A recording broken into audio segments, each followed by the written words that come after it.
Guys, like, comment, subscribe, share the video, especially if you love college football as much as I do. LSU versus Purdue in their bowl game. This should be a pretty good game. They're both really good offenses. Neither defense is great, but if you look on paper, obviously LSU is the more talented team. Speaking of LSU, I know they got blown out by Georgia, but let's say that kick six didn't happen. Let's say they actually make the field goal. It's a two-score game. I know Georgia's clearly a better team, but it could have been a lot different than that. You know, I don't think LSU would have won that game. I didn't pick them to win. But shout out to the Tigers. They had a really good year. They have a chance to make it to 10 wins against Purdue. Both went to their conference championships. Both got beat by the teams that are playing in the college football playoffs, Michigan and Georgia, respectively. LSU can get it done. And I think they're going to. I think LSU just simply has too much talent for Purdue to really beat. Not to not compete with. They can compete with LSU, I believe. I just think LSU has the five-star talent that LSU has is the reason why they had good moments against Georgia, even late in the game when they were able to make big throws and have about 500 yards passing on them.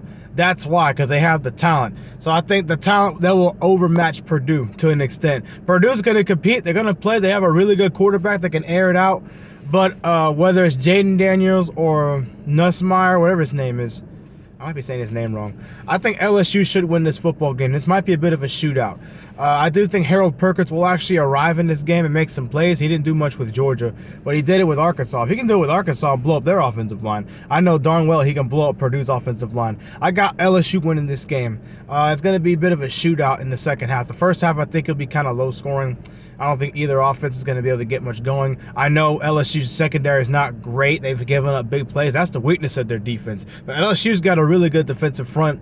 And remember, Purdue has a good offense, but it's not Georgia's offense. They're not loaded with talent like they are, so they're going to struggle more because of that. I just think LSU's the better team. I don't know about – yeah, they're probably a better coach too. Brian Kelly's a really good coach. And I think LSU's going to get this win. I think they should win this game somewhere between 36 to 29, something like that. A touchdown or less, LSU gets it done. They get their 10th win of the season with much desired momentum heading into next year.